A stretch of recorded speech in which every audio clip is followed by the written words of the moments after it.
আমরা সাধারণত ইউটিউবে কম বেশি সবাই ভিডিও দেখি এবং ইউটিউব সবাই কম বেশি ব্যবহার করি। তো আজকের ভিডিওতে আমি দেখাবো ইউটিউবের গুরুত্বপূর্ণ কিছু সেটিং, যেগুলো প্রত্যেকেরই জানা জরুরি।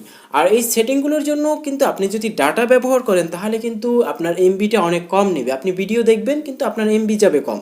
তো সেক্ষেত্রে আরও এরকমের আপনি অনেক সুবিধা পাবেন এই সেটিংগুলো করা থাকলে। তো চলুন দেখে আসি আজকের 5টা ইউটিউবের গুরুত্বপূর্ণ সেটিং। তো প্রথমে সেটিংটা রয়েছে জেনারেল সেটিং। তো সাধারণত আমরা ইউটিউবে আমাদের অ্যাকাউন্টের উপর ক্লিক করে তারপর যদি সেটিংয়ে যাই তাহলে এখানে ফার্স্টে রয়েছে জেনারেল সেটিং। তো এটার ভিতর গেলে এখানে কিন্তু আছে ডাবল ট্যাপ টু স্কিপ। তো আপনি এই যে ডাবল ট্যাপ দিয়ে আমরা যখন ভিডিও টেনে দেখি তখন কিন্তু সাধারণত 10 সেকেন্ড চলে যায়। তো এখানে যদি আপনি চাইলে বাড়াতে পারবেন, চাইলে 15 সেকেন্ড করতে পারবেন, চাইলে 5 সেকেন্ড করতে পারবেন এবং চাইলে টেনে আবার 60 সেকেন্ড পর্যন্ত নিতে পারেন। তো তারপর এখানে আর একটা সেটিং রয়েছে জুম টু ফুল স্ক্রিন। তো জুম টু ফুল স্ক্রিন বলতে বুঝি আমরা যখন ভিডিওটা দেখি তখন কিন্তু জুমটা করে তারপর ফুল স্ক্রিন করতে হয়। আপনি যদি এই টিক মার্কটা দিয়ে রাখেন অটোমেটিক আপনার ফোনে ইউটিউবের ভিডিওটা যখন চলবে তখন কিন্তু ফুল স্ক্রিনে থাকবে। তো জেনারেলের মধ্যে সাধারণত গুরুত্বপূর্ণ এই দুইটা সেটিংই আছে। তো আমাদের দ্বিতীয় নাম্বারের সেটিংটা হচ্ছে ইনকগনিটো। তো এই সেটিংটা আসলেই গুরুত্বপূর্ণ, কারণ আমরা যখন সাধারণত ইউটিউবে ভিডিও সার্চ দিয়ে দেখি সেটা কিন্তু এখানে থেকে যায়। পরবর্তীতে কিন্তু যে কেউ আমাদের এটা চেক করে দেখতে পারে যে আমরা কি কি ভিডিও দেখি। এছাড়াও আমাদের জিমেলটা যদি অন্য কারো ফোনে লগ ইন থাকে সে কিন্তু চাইলেই দেখতে পারে যে আপনি কি কি ভিডিও দেখতে আসেন। এছাড়াও এপাশে যে লাইব্রেরি আছে এখানে কিন্তু আপনার হিস্ট্রিটা থেকে যায়। তো এই হিস্ট্রি দূর করার জন্যই গুরুত্বপূর্ণ সেটিং হচ্ছে ইনকগনিটো।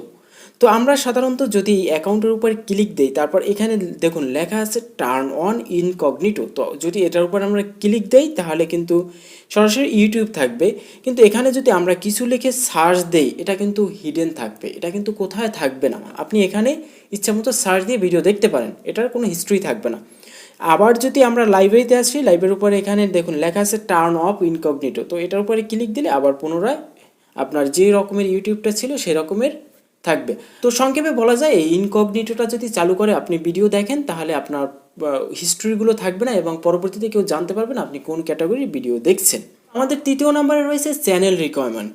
চ্যানেল রিকমেন্ড বলতে বোঝা যাচ্ছে যে দেখুন আমরা সাধারণত ইউটিউবে যখন ঢুকি তখন কিন্তু ইউটিউবের সামনে অনেক ভিডিও চলে আসে যেগুলো আমরা দেখতে চাই না, যেগুলো আমাদের কাছে খুবই খারাপ লাগে। আমরা চাই না যে ওই ভিডিওটা আমাদের সামনে আসুক। এমন যদি আপনার মনে হয় তাহলে আপনি এখানে যে ভিডিওগুলো দেখতে চান না সেটার উপরে ক্লিক দিবেন। তারপর এখানে দেখুন লেখা আছে নো ইন্টারেস্ট এবং ডিড নট রিকমেন্ড চ্যানেল। যদি ওই চ্যানেলের কোনো ভিডিও আপনি দেখতে না চান তাহলে আপনি এখানে ডিড নট রিকমেন্ড চ্যানেল দিয়ে দেবেন, তাহলে ওই চ্যানেলে যেসব ভিডিও আপলোড দিবে একটা ভিডিও আপনার কাছে আসবে না। তো চতুর্থ নম্বর রয়েছে আমরা যারা ডাটা ব্যবহার করি তাদের কিন্তু খুব দ্রুত এমবি কেটে নিয়ে যায়।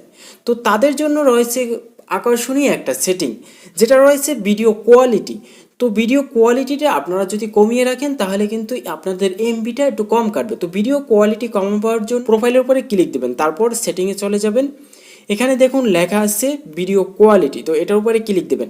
এখানে কিন্তু দুইটা স্টেপ দিছে, একটা হচ্ছে নেটওয়ার্ক, মানে আপনি যদি এমবি ব্যবহার করেন তাহলে এখানে আপনি চাইলে ডাটা সেভার ব্যবহার করতে পারেন। তো যদি এটা ব্যবহার করেন তাহলে আপনার এমবিটা কম কাটবে এবং আপনি যে ভিডিওগুলো দেখবেন সেই ভিডিওগুলো একটু নর্মাল কোয়ালিটির হবে কিন্তু আপনার ডাটাটা কম কাটবে। আর নিচে দেখুন আছে ওয়াইফাই। তো ওয়াইফাইতে তো আপনার এত হাই কোয়ালিটি লাগে না। আর যারা হটস্পট ব্যবহার করেন তারা এখানে যদি চান ওয়াইফাইতে ডাটা সেভার ব্যবহার করতে পারেন, তাহলে আপনাদের এমবিগুলো কম কাটবে। তো তারপরে রয়েছে নোটিফিকেশন। তো সাধারণত আমরা যখন ডাটা ব্যবহার করি সাথে সাথে দেখা যায় যে আমাদের নোটিফিকেশন এসে আমাদের ফোনটা স্লো হয়ে যায়। তো তখন খুবই বিরক্ত লাগে যে ইউটিউব থেকে এত নোটিফিকেশন আসে। এই জন্য অনেকে ইউটিউব ডিসেবল করে রাখে যে খুব প্যারা নোটিফিকেশন আসে। তো এই নোটিফিকেশনটা আপনারা চাইলে ম্যানুয়ালি বন্ধ করে রাখতে পারবেন। সেক্ষেত্রে সরাসরি আপনি অ্যাকাউন্টের উপরে চলে যাবেন, তারপর একইভাবে সেটিংয়ে চলে যাবেন। দেখুন লেখা আছে নোটিফিকেশন। তো এটার উপর যদি ক্লিক দেন এখানে বিভিন্ন সেক্টরের নোটিফিকেশন আসে। যেমন আপনি যার চ্যানেলটা সাবস্ক্রাইব করছেন তার নোটিফিকেশনটা যদি অফ করতে চান তাহলে এটা টিকমার্কটা সরিয়ে দেবেন, তাহলে তার নোটিফিকেশন অফ হয়ে যাবে। তারপর এখানে রিকমেন্ড ভিডিও, যে আপনার যে ভিডিওগুলো বারবার দেখেন ওই ক্যাটাগরির ভিডিও যদি আপনি আপনার নোটিফিকেশন আসে, এগুলো যদি অফ করে রাখেন তাহলে আপনার নোটিফিকেশন আসবে না। মানে আপনার যদি এরকমের বিরক্ত মনে হয় যে আপনি কোনো নোটিফিকেশন চান না, সেক্ষেত্রে এই নোটিফিকেশনগুলো বন্ধ করে রাখতে পারেন। তাহলে ইউটিউব থেকে আপনাকে এরকমের কোনো প্যারা দিবে না এবং আপনার কাছে কোনো নোটিফিকেশন আসবে না। ও সর্বশেষে রয়েছে ডাউনলোড। এখানে কিন্তু অনেকেই দেখা যায় যে ভিডিওগুলো ডাউনলোড করে রাখি, সেটা পরবর্তীতে দেখি। একটা কথা মনে রাখবেন, ইউটিউব থেকে যখন আপনি ভিডিও ডাউনলোড দেন সেটা কিন্তু আপনার মেমোরিতেই ডাউনলোড হয়, ইউটিউবে ডাউনলোড হয় না, সেটা আপনার ফোনের জায়গা নষ্ট করে। এক্ষেত্রে অনেক সময় দেখা যায় ইউটিউব থেকে অতিরিক্ত ভিডিও ডাউনলোড করার জন্য আপনার ফোনটি স্লো হয়ে যেতে পারে এবং আপনি ডাউনলোড করে রাখছেন, আপনার মনে নাই ডাউনলোড করা আছে। সেক্ষেত্রে আপনি এখানে সরাসরি আপনার অ্যাকাউন্টে চলে যাবেন, গিয়ে সেটিংয়ে চলে যাবেন, তারপর এখানে নিচে দেখুন লেখা আছে ডাউনলোড, তো ডাউনলোডের উপর যাবেন। তো এখানে দেখবেন যে আপনার মেমোরিতে কতটুকু জায়গা আছে সেটা দেখতে পারবেন এবং যে ভিডিওগুলো ডাউনলোড করছেন সেটা তো আপনি ওখানে দেখতেই পারবেন।